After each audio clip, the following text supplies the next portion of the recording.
Everybody like and subscribe, praise the bell icon.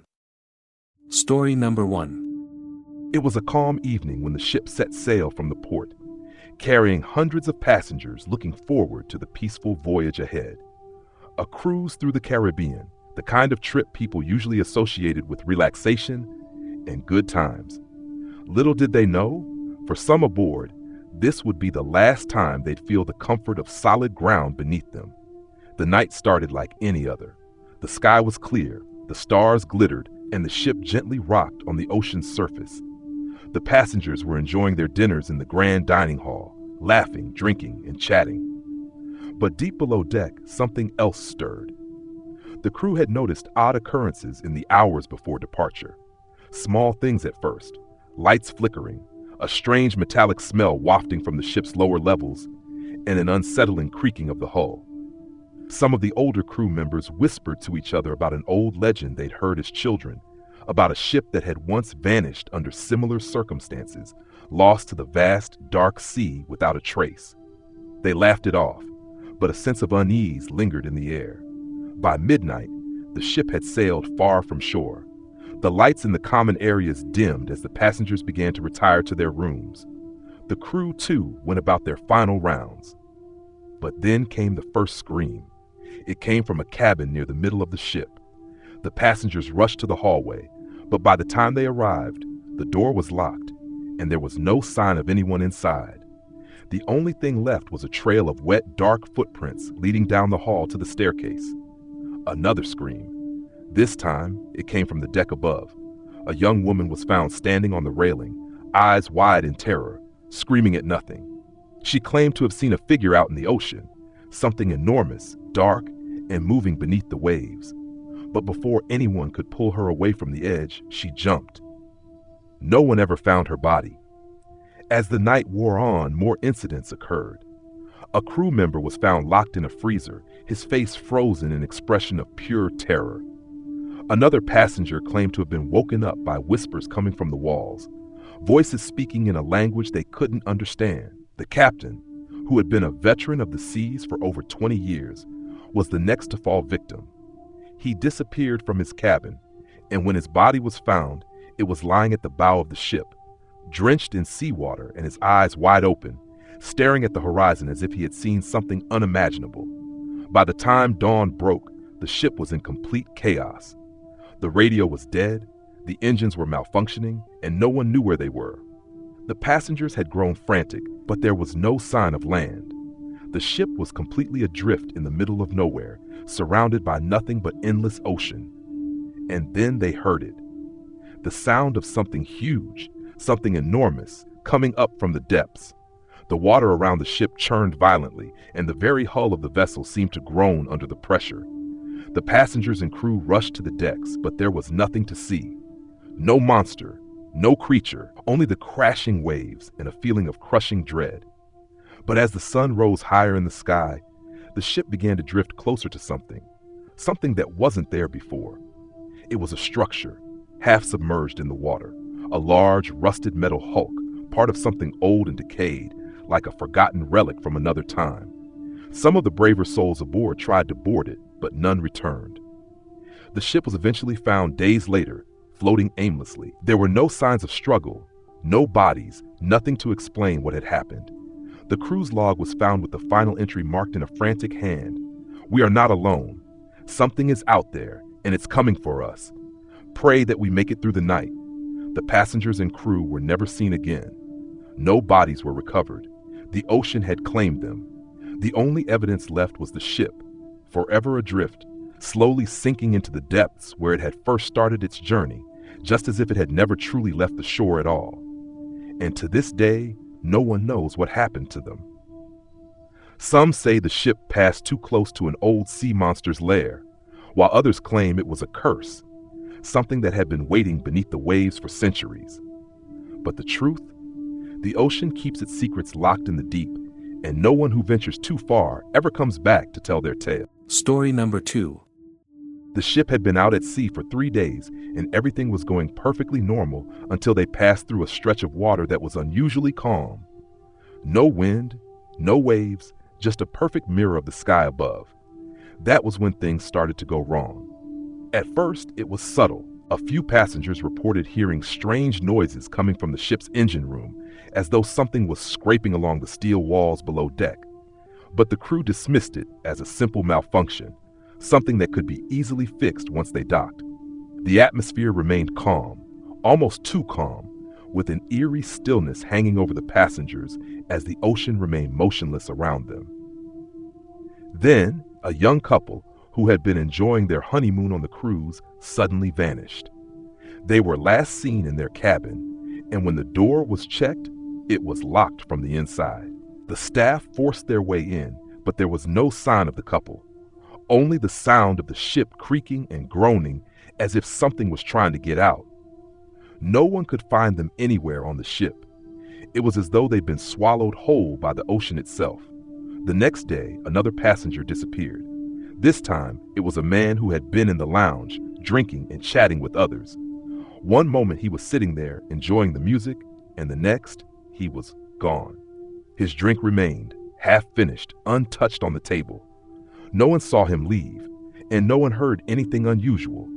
Just an empty seat and a strange chill that seemed to settle over the room. As the days wore on, the disappearances grew more frequent. Crew members started to feel like they were being watched, but when they turned around, no one was there. Some even reported seeing figures at the edge of their vision, standing just beyond the railings on the upper decks, staring out into the vast, empty expanse of ocean. They would be gone in an instant, leaving behind nothing but an unsettling silence. One night, the captain stood on the bridge, watching the endless horizon stretch out before him. The ship had entered an area of thick fog, the kind that seemed unnatural, almost as if the fog itself was alive. His crew reported strange readings on the radar, distorted, erratic, as though the ship wasn't alone out there. The captain, a seasoned veteran of the seas, tried to dismiss it, but deep down, a feeling of unease had settled over him. Something was wrong. It was that night that the radio started to crackle with static. When the crew tried to respond to the interference, they heard a voice, weak, distorted, but unmistakably human. The voice whispered, "Help us. Don't let them take you too." The words were followed by a burst of static, then silence. The crew froze, trying to make sense of the message. It wasn't until the ship's navigational system began to malfunction that the true horror began to unfold. The ship had veered off course, its path now taking it deeper into the fog. The lights on board flickered and dimmed, and the temperature dropped dramatically. The passengers began to panic, gathering in the common areas, terrified and confused. And then a scream, a sharp, blood-curdling scream, pierced the night. It came from below deck, echoing through the corridors. Crew members rushed to investigate, but they didn't return. The fog thickened, pressing in on the ship, and the noises grew louder. Doors slammed shut on their own. Shadows darted in and out of sight. The entire ship seemed to tremble under the weight of something monstrous, something unseen. The passengers were on edge, terrified to go to sleep, terrified to even look out the windows. They could feel it. Whatever was out there, it was watching, waiting. By the morning, the ship was completely off course, surrounded by a sea of fog so thick that they could barely see a foot in front of them. The crew was in chaos, trying to regain control. But the instruments were useless. The ship was lost, adrift in the fog, with no land in sight. And then, one by one, the crew and passengers began to disappear. The ship's halls were filled with the sounds of footsteps that didn't belong to anyone, whispers that no one could trace. No one knew who was next. One moment, they would be there, standing, talking, breathing, and the next, they would be gone. Only a lingering chill remained in their absence. When the ship was finally found days later, it was drifting aimlessly, eerily quiet. There was no sign of any passengers or crew. The only thing left was a journal found in the captain's quarters. The final entry was frantic, scribbled in haste.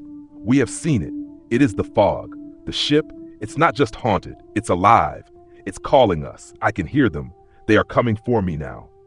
The authorities who found the ship were left with no answers.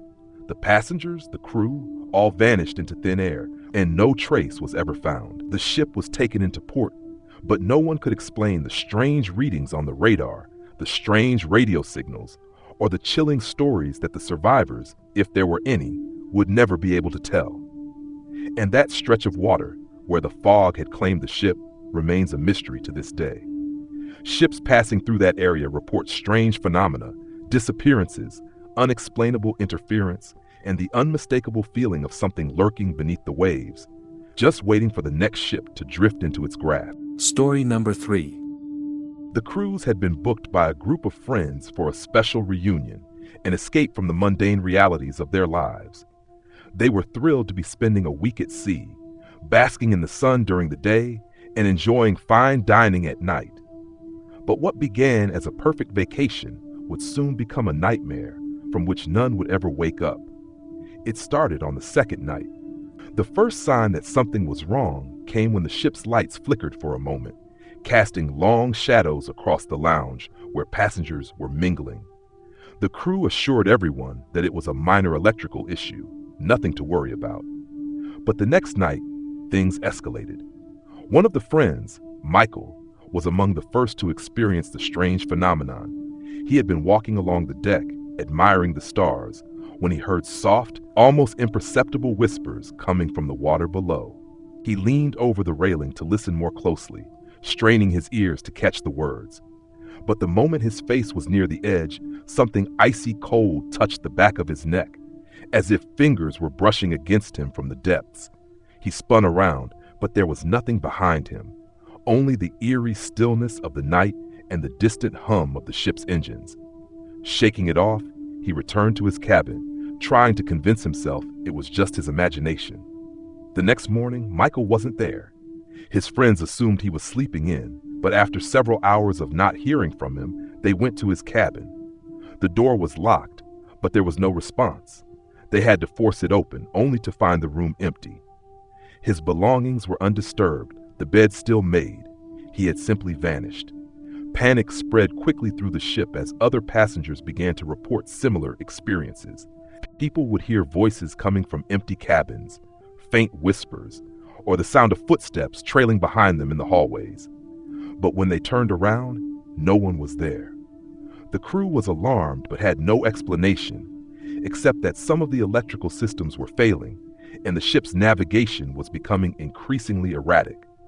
The captain assured everyone that they were still on course, but no one could shake the feeling that something was terribly wrong. As the days passed, more strange events occurred. A young couple was found in their cabin, staring blankly at the walls. They hadn't spoken in hours, their eyes wide and vacant. When they were finally able to speak, they described hearing soft, melodic singing coming from the direction of the ocean late at night, a song that beckoned them to the water, urging them to come closer. But it wasn't until the third night that the real terror began. The ship's systems completely malfunctioned.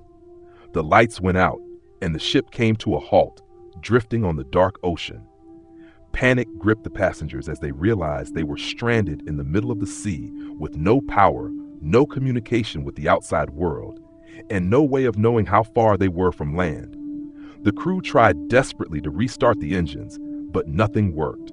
And then they saw it, something massive moving beneath the water.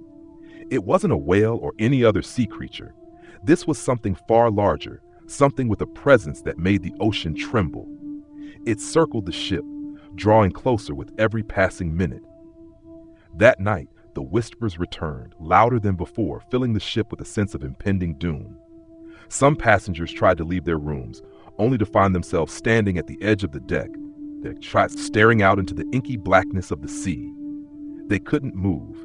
They were frozen, drawn to the water as if an invisible force was pulling them. But before they could step over the edge, they were dragged back by terrified crew members. The whispers turned into voices, familiar voices, voices of the missing passengers, Michael, the young couple, and others. The voices called out, urging those still aboard to come closer, to let go and surrender to the sea. Desperate cries filled the ship as more people disappeared, one by one, vanishing into the void of the ocean. No one knew if they were being taken or if they had willingly walked off the ship to meet some fate unknown. By the time the sun rose the next morning, only a few passengers were left. They were too afraid to speak, too terrified to move. The ship's systems began working again, and the engines roared to life, pulling the ship away from the dark waters. but the damage had been done. The crew, now thoroughly shaken, made their way to the bridge to find that the ship's course had inexplicably changed. They were no longer anywhere near their destination. The remaining survivors were rescued days later by a passing freighter. But they were different. Their faces were pale, their eyes hollow, and they spoke little. The memories of the ship haunted them, and they refused to talk about what had happened during the days they were stranded. When the ship was finally examined, there was no trace of the missing passengers. There were no signs of struggle, no evidence of violence, just an empty, silent vessel adrift at sea. The authorities found no answers. The ship had simply vanished into the night, and the people who had been on it had left no trace behind. Some say the ship drifted too close to something ancient, something lurking beneath the waves, waiting for the right moment to claim its next victims. Others whisper that it was a curse, a fate that befell those who ventured too far from the shore. And to this day, no one knows what happened to the passengers or what entity claimed them. The ship, however, remains in the records, listed as lost, its name forgotten, its story left untold. But sailors, passing through those same waters, still speak of hearing faint whispers on the wind, as if the ship, or what remains of it, is still out there, drifting beneath the surface, waiting to call another soul into the deep. Story number 4. It was supposed to be the perfect getaway, an all-inclusive cruise through the Mediterranean, filled with sunshine, beaches, and adventure. A group of 5 friends, Sarah, David, Emma, Mark, and Olivia, had been planning the trip for months. They were eager to escape the stress of their everyday lives and enjoy the week at sea. But from the moment they boarded the ship, something felt off. The ship was massive, luxurious even, with every possible amenity you could imagine. It had restaurants, pools, theaters, and bars, all lined up to ensure the passengers had the time of their lives. But Sarah noticed that the ship had an unusual, unsettling smell, a faint odor that reminded her of something musty, like rotting wood. She shrugged it off, thinking it was probably just the age of the ship. On the first night, after a full day of exploring the ship and meeting other passengers, they gathered in the ship's lounge for drinks. The atmosphere was lively, with the sound of laughter and clinking glasses in the air. But as Sarah glanced around the room, something caught her eye. A man sitting in a dark corner, his face hidden in shadow. He seemed to be watching them, or more specifically, watching her. She quickly looked away, brushing it off as a figment of her imagination. But the next day, when they all met for breakfast, Sarah noticed something strange. Mark, who had been with them all the previous day, was nowhere to be found. They checked his cabin, but there was no sign of him. The crew assured them that he must have been off exploring the ship, but Sarah felt a growing sense of unease. By the time night fell, things began to spiral. Olivia went missing next, her cabin door left wide open, with no signs of struggle. The friends were now genuinely frightened, but there was still no explanation. The crew continued to reassure them, insisting it was probably just a misunderstanding or a case of people going off on their own. But Sarah wasn't convinced. She had seen the man in the corner of the lounge again, only this time, his eyes were locked on hers, piercing and cold. Later that evening, Sarah found herself in the ship's library, trying to shake off the nervous tension building inside her. The shelves were lined with old books, their pages yellowed with time. The place felt unnaturally quiet, almost as if no one had visited it in years. She couldn't explain it, but something about the library made her feel as though it were alive, watching her. As she wandered through the aisles, she came across an old, leather-bound journal. It was thick, its pages filled with faded ink and scribbled notes. Curiosity got the best of her, and she began reading. The entries were dated back to the early 1900s, written by someone who had clearly been a passenger on this very ship. The entry spoke of disappearances, people vanishing without a trace. But what truly chilled her were the final words written in the journal. "They are not lost. They are taken. The ship demands it." The ship's sudden lurch snapped Sarah out of her trance. She looked around and realized she wasn't alone. The man from the lounge was standing at the end of the aisle, staring at her. This time, there was no mistaking it. He wasn't just watching her. He was approaching her. His face was now visible, twisted into a grotesque smile. His eyes were black, like deep voids, and his skin was pale, almost waxy. Before she could react, the lights flickered and went out, plunging the library into darkness. Sarah's heart pounded in her chest as she heard the sound of footsteps, too many footsteps, echoing from the halls. She rushed for the door, but it slammed shut before she could reach it. Panicked, she turned, and there he was again, right behind her, a sickly smile stretching wider across his face. "You're next," he whispered, his voice barely a breath, yet somehow filling her mind. The next morning, the ship was eerily silent. The remaining friends searched the ship for their missing companions, but no trace of them was found. The crew, too, seemed uneasy, and the air of tension was thick. They couldn't find an explanation for the disappearances. Sarah, now desperately looking for answers, returned to the library but found the door locked, the windows covered, and no sign of the man who had been there the night before. Days passed and the sense of dread only grew stronger. Every night, the whispers came, loud, disembodied voices calling their names from the depths of the ship, beckoning them. One by one, the remaining friends began to vanish. Emma disappeared in the middle of the night, her screams echoing from somewhere deep within the ship before they abruptly cut off. David was the last to go. He had been determined to find out what was happening, convinced it was all some kind of elaborate hoax. But after he too vanished without a trace, Sarah was left alone. As the days blurred together, Sarah's mind started to unravel. The voices, the shadows, the man, they never stopped. The ship seemed to warp, shifting between corridors that shouldn't have existed. She could hear footsteps behind her even when no one was there. The passengers who had disappeared were now nothing but whispers in the halls, their voices hollow and mournful. It wasn't until the ship docked at a deserted port that Sarah realized the truth. No one was going to come for her. The crew was gone, the passengers gone, and the ship itself was now empty. It was as if the sea had swallowed them all up, and the ship, this cursed ancient vessel, was just waiting for the next group to come aboard. She left the ship behind, her mind broken by the terror she had witnessed. But the haunting didn't stop. No matter where she went, the voices followed her. The man's face, twisted, cold, unblinking, lingered in the corners of her vision. And as she lay awake at night, she could still hear the whispers, calling her back to the sea, calling her back to the ship. The cruise had never ended. She had never truly escaped.